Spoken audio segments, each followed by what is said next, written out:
สบายดีแล้วทุกคนสบายดีจากเมืองอักราตอนนี้อยู่สถานีรถไฟนะทุกคนกำลังจะไปเมืองนิวเดลีนั่งรถไฟไปนะประมาณ3 ชั่วโมงเนาะเมืองบรรยากาศรถไฟอยู่นี่คึกคักทุกมื้อนะทุกคนมาเบิ่งมาลุ้นกันว่าเฮาสิได้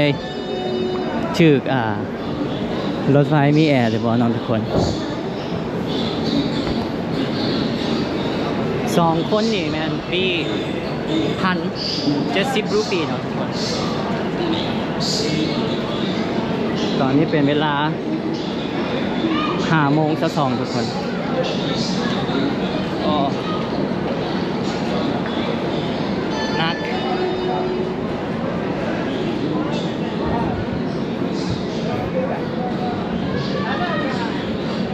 ย่างเอาซะลงค่อยได้อยู่ดอกเราอยู่แพลตฟอร์ม3นะทุกคนอยากจะลงนี่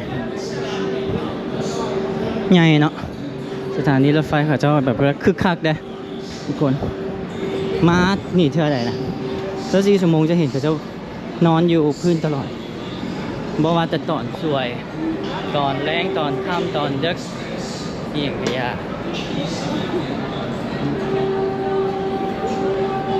รถไฟเขาออกตอน6 โมงนะทุกคน6 โมงปลาย6 โมงปลาย10ฮอตพุ่นฮอตนิวเดลีประมาณ9 โมงนี่แหละ3 ชั่วโมงน่าจะเป็นรถซ่าเนาะเดี๋ยวแพลตฟอร์ม3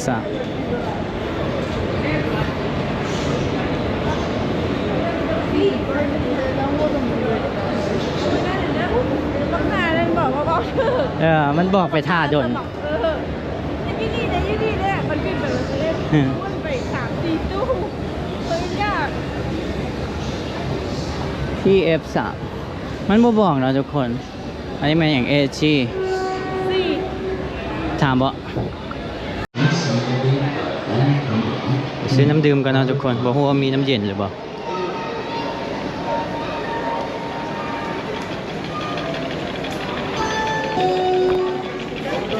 Welcome to Agra Camp Railway Station. Water? For Water? passengers, train number 124006. เป็นแล้วน้ำดื่มทุกละ20 รูปีเนาะทุกละ5,000 กีบเลย5,000 กีบน้ำดื่มฟรีก็มีให้นะทุกคนเดี๋ยวก็จะเอาน้ำดื่มฟรีให้ทุกคนเบิ่งเด้อเห็นก็จะมากดเอาเนาะย่างไปก็จะเห็นก็จะนอนอยู่สิทุกคนเด้อน้ำดื่มฟรีจะมีตัวกดอยู่นี่เห็นก็จะกดเอาเนาะก็จะก็กินเลยเด้อคือสิบ่สะอาดเนาะบ่ฮู้ว่าเป็น drinking water หรือบ่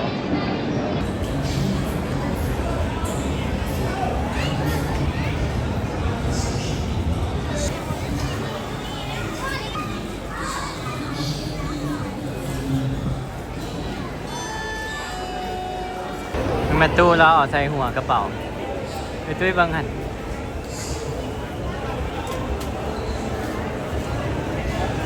ย่างไปเลย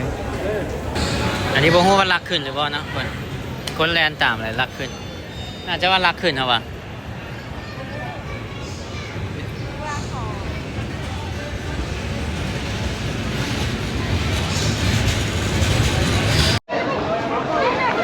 มีการขายเนาะรถไฟฮอดอะไรก็ขายบ้างใจคันไปเบิ่งมันได้6,000 ลิตร4นะแบบบ่ได้จองตรงจากคนเต็มอยู่เลยมีป่ะใช่ป่ะแบบไม่ยืนเอาเลยยืนไปเลยมีขายเครื่องนะทุกคน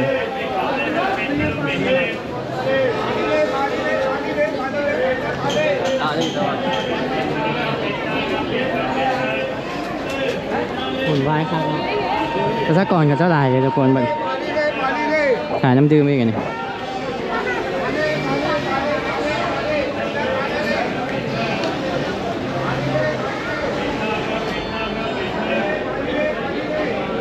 ของห้องต่อไปนะทุกคนตอนนี้6 โมงของห้องต่อไป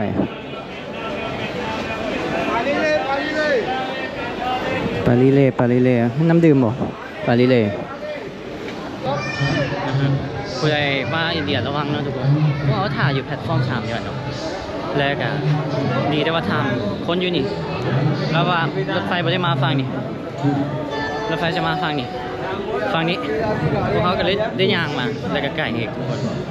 เพราะคันขึ้นฟังนั่นเลยก็คือจักสิบใบเสร็จแล้วพูดเลยที่รถไฟพวกเขา12279นทุกคน I thought you go to Delhi อยู่จะมีผู้บ่าวรอเนาะสวยด้วยพวกเขาซี่หนึ่ง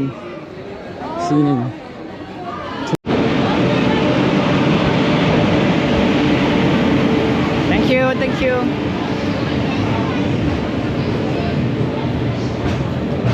ปลาตุ้ย เขาเป็นจองแล้วว่ะ ฮะ ก็ถามว่าของเป็นคนหลายเราบอกว่าของเจ้าเป็นบอลจองแล้ววันนี้บอลนางอยู่แล้วอันนี้โหดยูฮันเป็นเขาจองเขาซื้อปีแบบบ่ได้จองบอลนาง แล้วยืนเลยได้ปะ นี่ You're looking at the Indian guys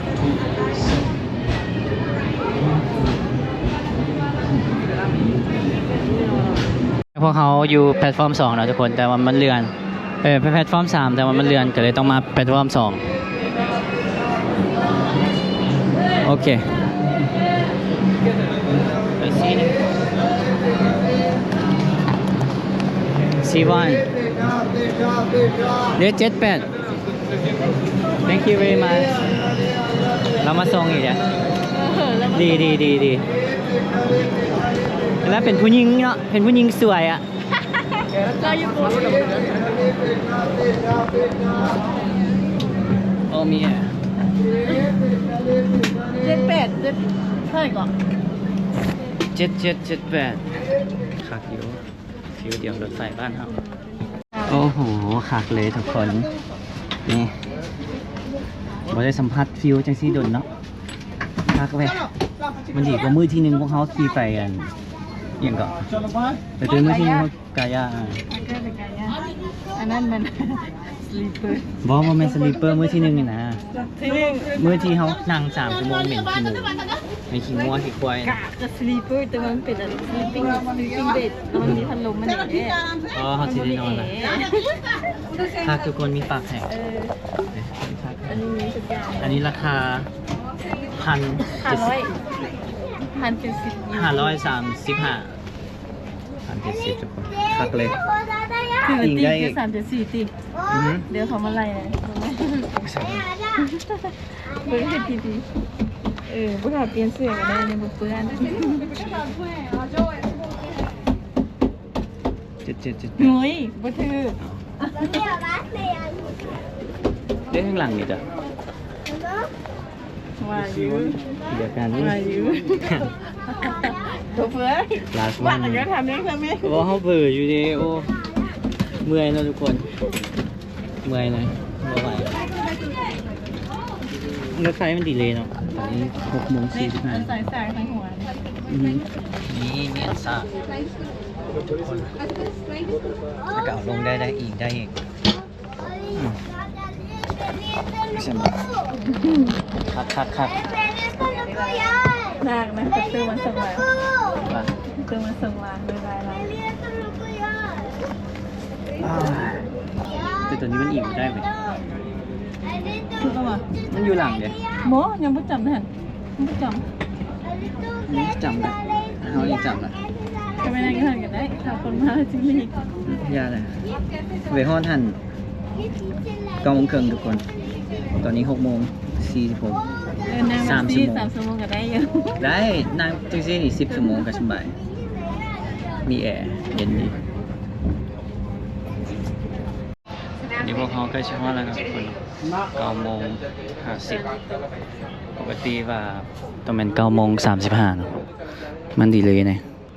กระเป๋าใหญ่แต่โอเคเนาะแอร์เย็นทุกคนมีสวิตช์ให้ผู้ใดมาอินเดียนี่ต้องเอาปักที่มันเป็นมนต์เนาะทุกคนเนาะนี่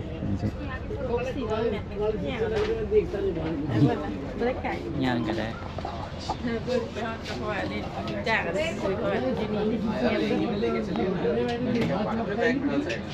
The next แล้วทุกคน ตอนนี้10 โมงแล้วทุกคนไม่ได้ดีเลยเนี่ยตัวงามดีเลยมองพวกเขานั่งเนาะทุกคนเลยแต่อยู่ข้างหน้านี่รู้สึกว่าเป็นปี้ยืนเนาะก็เลยจะบ่มีปี้นั่งปี้ยืนแล้วก็บ่ฮู้ว่ามีแอร์หรือบ่เนาะ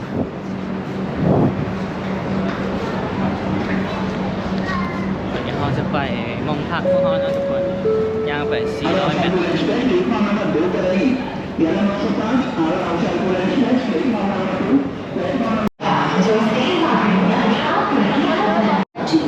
ก็ไปอยู่เยอรมัน เฮ้ยทุกคนใหญ่เนาะนิวเดลีสถานีรถไฟใหญ่แล้วก็รู้สึกว่าสะอาดกว่าเมืองกายาอากรารู้สึกว่าสะอาดกว่าคน That's that bitch.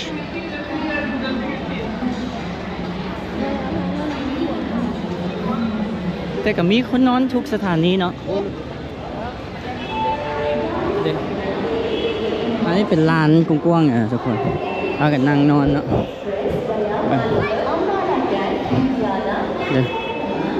ทุกคนเรื่องธรรมดาเขาเจ้าเลยเนาะ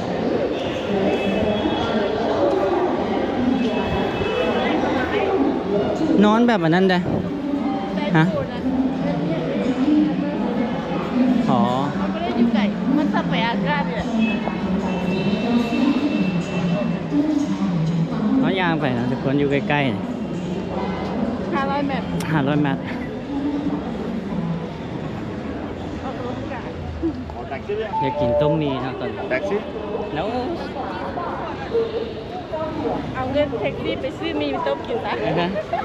อยู่ห้องว่ามีบอกว่าพวกเห็นอันมินิมาร์ทเนาะด้วยเนาะหรือว่าอยู่พุ่นบอก ร้านอาหาร จะกินต้มมีนะฟุตบาทเขาเจ้ากันนอนเนาะทุกคนเนาะนอนเอวีแวร์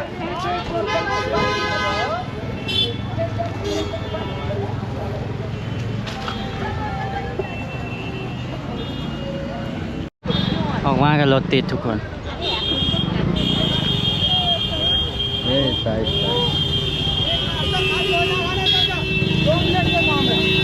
Sorry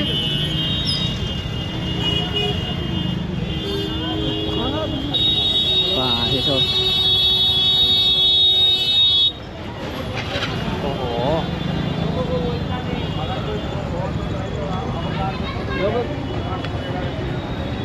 แถวกำแพงจังซี่จะมีกินอ่ะทุกคน ชื่ออะไรวะ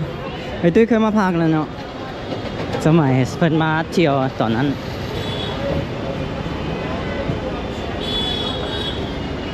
นอนทุกบอลน่ะทุกคนเดี๋ยวได้มีเว้ย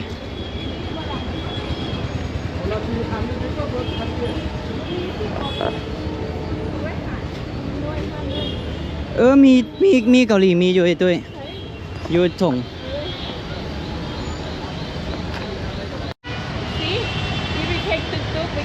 ย่างออกไวกว่าเนาะทุกคนบนรถติดขนาด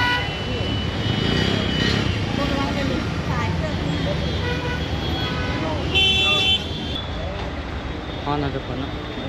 เหงื่อออกคันถาดแท็กซี่หรือว่าตุกๆอ่ะก็จะเป็นชั่วโมงแหละรถติดนะ3 ล้อกับมีเนาะทุกคน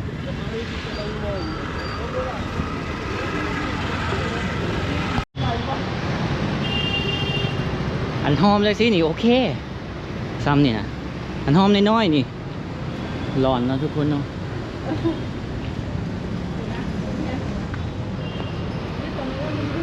เหงื่อออกไหมเนาะทุกคน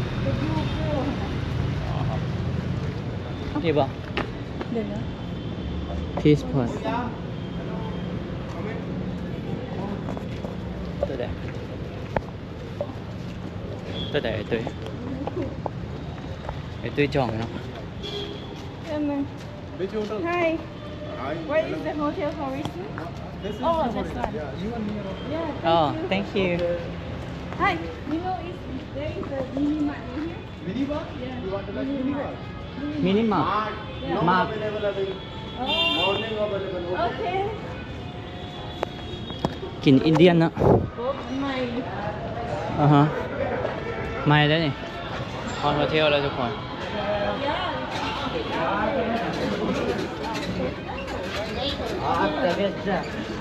นิว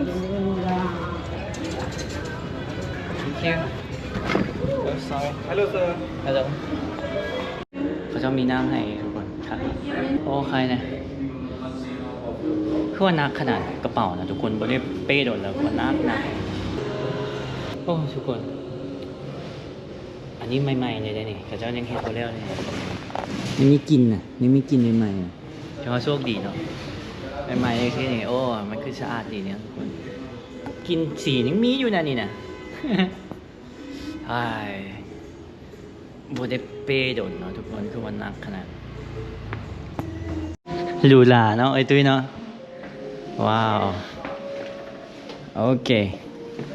ว้าว smell new Yes. นิว Very new. อ้าวเจ็กเดียวได้นี่ไอ้ตุ้ย อ่ะ no we need two bed two bed yeah we need two bed Single. yes Okay. change Okay. change yes นอนคนละเตียงเลยเนาะ change room One minute wait. โอเค okay โป้กินใหม่ๆเลยไอ้ตุ้ย คืนเท่าไหร่วะพันเท่าไหร่1,600ชื่อ คืออันแค่ก็ตรงวันนิดเดียว 1,600กับ10เท่าไหร่14 ดอล 16 16 ดอล ตัวกัน32 16 ดอลทุกคน แล้วมันไม่ใหม่นะนี่นะ อยู่ลาวบ่ได้เลยนะคะ อยู่ลาวบ่ได้ไม่อีหลีได้กินแบบยังไม่ใหม่นะทุกคน ใส่บัตรเปิดได้ก็ ใช่บัตรเนาะ นี่แบบอัน เด อินเตอร์เลย เดเสียคุ้มค่าเว้ยโอเค นี่มาเบิ้งห้อง2 เตียง โอเค เบิ้งห้องน้ำก็กินใหม่ๆเลยทุกคน ว้าว good news and pretty yes Yes. we like it Yeah. thank you so much โอเค กินยังใหม่ๆอยู่เลย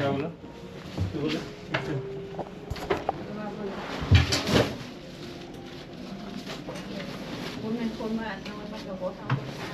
This is like เบิ่งทุกคนฆ่ากันหัวเนาะเบิ่งความใหม่น่ะไม่อีหลีได้เบิ่งนี่ กินยังไงอยู่ กินยังใหม่ๆนี่ ทุกอย่างใหม่หมดแอร์ มาถือใจย่างคงใหม่ แต่ว่าเดินไปนะเดินว่าคือกูถือใจ มันคือทำความสะอาดสแตนดาร์ดอินเดีย อือหืออันนี้แบบอันนี้เขาจะเปลี่ยนให้ใหม่เลยได้นี่เห็นกับตาเลยได้ เพราะว่า ไอ้ตุ้ยไปเห็นแล้วมันมีอัน เพื่อน เพื่อนเดี๋ยวมาเปลี่ยนใหม่เช่นนิ้วหรือว่าเป็นน้ำตา YouTube กับโบฮูเนาะทุกคน เบิ่งอันนี้กับฟรีอีกทำโบฮูว่าคนอื่นให้ฟรีหรือว่า ตั้งใจมา หรือว่าเฮ็ดให้พวกเขาบ่ได้ฮู้ทุกคนนี่มีกล้วยให้ มีขนมฟรีแล้ว กู ฮะ เพื่อนนี่ เฮาปิด เอาไปได้ไง เอ้าคือสิสั่งอันราเมงเด้ เอาก็สิเป็นอย่างกินกล้วยเป็นตัว แล้วก็เบิ่งอันนี้นี่นะเบิ่งจอกใส่เลยตุ้ยหากะแกออก แก้วแล้ว มันโคมใหม่นะ สติกเกอร์บอกว่าบนสติ โอ้ very good กินยังใหม่ๆเลยนี่ทุกคนเลยมีตู้เซฟมีตู้เย็นก็ใหม่ๆเนี่ยนะกินใหม่มานะทุกคน ต่อรีดให้คืนเท่าไหร่วะไอ้ตุ้ย 18 ดอล16 17 ดอล 17 ดอลเชี่ยมันเกินราคานะทุกคน หาเศร้า 17 ดอลเอ้า500 บาทว่ะ นั่นนะ ฮะ500 บาท367,000เชี่ยทุกคนขนาดยูเวียงอ่ะนะก็ยังประมาณ300,000เนาะ300,000 ยังมันใหม่เลยเขาจะเอารีวิวก่อน อ๋อเขาเฮ็ดเอารีวิวก่อน แต่ขนาดเรื่องนี้เฮ็ดให้มันได้มาตรฐานแล้วรีวิวจะไหนก็ดี อืม คนที่มีกำลังเขาก็อยู่อะ อืมเบิ่งทุกคนไม่ใหม่หมดเลยพวกเขาก็ยังบ้าวอยู่ กินยังกินแบบสียังอยู่นะนี่แหละ หาอินเทอร์เน็ตคุณนะได้มายืนหน้าห้อง อินเทอร์เน็ตบ่ได้คันอยู่เตียงนี่บ่ได้ต้องไปยืนอยู่พุ่น มายืนย้อนใช้อินเทอร์เน็ตบ่แม่นหยังดอก คนเดียวพวกเขาสั่งอหย่างมากินนะทุกคนมาอีกแล้วลืมรีวิวของน้ำนะทุกคนมีเป่าผมให้ good มีแวนงามเนาะนี่อันนี้ไม่ได้นี่สโคปกูได้คอกินข้าวขอโทษขออภัยนะทุกคนนี่มีอันสีดกลให้อ๋อ good ถือว่าโอเคเลยทุกคนราคาเนี่ยเนาะพักเลยของตัวอาบน้ำกันซอกพากันซอกให้น้องซอกอย่างมากินทุกคนคลิปนี้น่าจะโดนแน่นอนทุกคนตั้งแต่เดินทางมาเลยกันถึงห้องโฮเทลจะมารีวิวให้กับเจ้าเลยลืมสังเกตนะทุกคนอยู่นี่มีสบู่มีชาวเวอร์เจลมีแชมพูมีอย่างไรโอ้มองอื่นตั้งแต่มาอินเดียนะทุกคนยังบ่เห็นอันนี้ถือว่าเต็ม10ให้11เลยปะใหม่ๆเนาะยังใหม่ๆไฟเปลี่ยนได้น่ะธรรมดาขอตัวอาบน้ำก่อนทุกคนนี่พวกเขาเข่าแรงพวกเขานะทุกคนสั่ง Chicken Chili Oil Dim Sum ตัวนี้บ่รู้ว่าสิ with Cape Curry นี่อัน หมดนี่1,500นะทุกคนชื่อว่าเป็นงบสปอนเซอร์คือเก่าเด้ยังบ่เบิ่นเนาะเข้าใจนี่ได้กินหลายครั้งเลยโอ้โหแม่นหยังมีป่ะ กะลาเมงตัวที่สั่ง โอ้ราเมงเนาะตังก็มีให้อันเดียวเด้หันอันนี้มันผิดนี่นะไอ้ตุ้ยกดผิดที่บอกชิลี่ชิคเก้นชิลี่ออยดิมซัม โอ้ยสั่งบ่ได้นะบ่ได้กดผิดถึงแล้ว ชิคเก้นคอเรียนราเมง ต้องมาอยากซิม อ๋อตัวนี้นี่ว่ะตัวนี้ราคาเท่าไหร่นี่265ทุกคน ไก่ ตัวชิคเก้นคอเรียน495เดี๋ยวจะขึ้นเงินให้ทุกคนเบิ่ง495 คือได้เขียนว่า I like spicy มันก็เอามันเคยไล่เพิ่ม โอ้เชี่ยอันนี้เป็นอาหารอยู่นิวเดลีคักเนาะ มันเมืองใหญ่อยู่พูดกันอาจจะมีแหละแต่ว่าเขาบ่ฮู้สั่งไปสิ อันนี้มีอันพวกโรงแรมเด้บอกสั่งมันก็สั่ง มันเอาอันรูมสวีทมาให้บ่เอาเจ้าบ่เอาสิสั่งเองว่ะ สั่งเองได้อันนี้ ของมันถือกว่าใด ว่า 200ปลายได้มี บ่มีกับแจ็คเข้าไปเอามาอยู่ใส่ อันนี้อันนี้400ไป delivery ว้าวไอ้ตุ้ยนี่แหละที่รอคอยทุกคนแบบฟิลได้กินแล้ว อุ่นอันพนักงานชวนเนาะบอกจะเอาไปให้กันยังวันนั้นมานั่งเฝ้าเอาจะเป็นนางโซฟานั่งค่ะเพราะว่าแย่ สิได้นั่งพื้นได้นี่ตุ้ย ยืนเราก็ได้ตั้งก็ให้อันเดียวอีหลี มีตังค์อันเดียวธรรมดาทั้งสองตู้เตียงได้ป่าวะขยับทุกคนได้กินอาหารไหมเจ้าแซ่บบ่นี่มันซื่อๆตัว บัตเตอร์อันนี้ซอส ขอบคุณ ซอสเผ็ดมันเลยนี่ลืมหวย แซ่บทุกคนตอนนี้12:30แล้วน่าจะหิวข้าวเผ็ดป่ะ เผ็ดร้อนแน่ใส่มือนี่ โอ้โหเธอพันเท่าไหร่วะรวม 1,200 1,200 1,270ก็1,250 1,250ทุกคนอีกขึ้นให้เบิ่งเนาะเท่าไหร่ต้องพากันอยู่ลำบากมาดนแล้วเด้ขอแบบให้ตัวเองมีความสุขนะมือหนึ่ง แบมมากเอาเซฟพอร์ตเด้ ดีใจได้กินอาหารใหม่เนี่ย Look so good ว่ากันหิวข้าวนะทุกคน มีหลายของ อืม แต่เราก็ต้องเป็นอาจจะทาแบบดิเซปเปอร์ซีสมอง อืมแซ่บไป so good ครับ แซ่บไม่ดี แบบนี้สไตล์เขามักกินเนาะ อืม สไตล์เอเชียนกะหรี่ญี่ปุ่น มันเผ็ดกว่านี้ตัวเอง เมนมันซอสมันน่ะมันเผ็ดนะ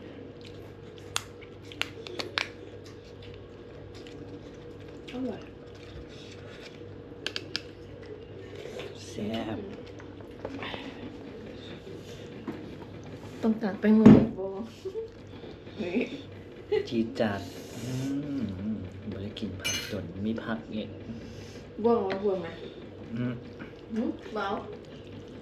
บ่วง มีบวงเลยวะ มีเลย แผ่วมาให้ เอากับมันให้ทักอีกเรียกบอกว่าบ่เอาจานเอาถ้วย อืม แล้วมันก็โทรไปห้องครัวมันบอกว่าไทย5 ทีเด้อก็บ่มา โอ้แซ่บขนาด thank you แซ่บขนาดโอ้ ตามของเทศ อ๋อ นี่ไหนลุงทุกคนอยู่เทศพี่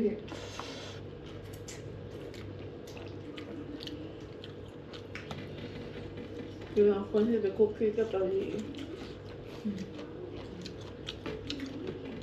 หมักเส้นมันนี่บุคคลหมักไปเนี่ยมันก็เป็นเส้นราเมงก็เขียนว่าราเมง ขอสดน้ำก่อนนะทุกคนบ่ได้กินแบบ ประเภทเส้นมาดนหิวแห้งเนาะ Guys, we are very hungry, so we order this. so good You do. It's so good. Spicy. ได้จับทูแล้วดีใจเว้ยบ่ได้คีบทูดนเด้ บ่ได้คีบทูดน กินเลยไม่ได้ กินอิ่มแล้วทุกคนบัดนี้ก็สินอนพักผ่อนอยู่นี่ผู้ใหม่ดีเนาะทุกคน แต่ว่าอินเทอร์เน็ตนี่บ่ฮ้อนเลยพากันไปนั่ง ทุกคนนั่งอยู่ Wi-Fi นะ โอ้ย อยู่นี่บ่ได้เลยเด้ก็เลยต้องไปเวลากบอัปโหลดวิดีโอก็ไปหน้าอันใดบ่เนาะไปหน้าข้างๆลิฟต์พู้นแหละทุกคนเจอกันคลิปหน้าเลยทุกคนเดี๋ยวขอนอนพักก่อนนะไป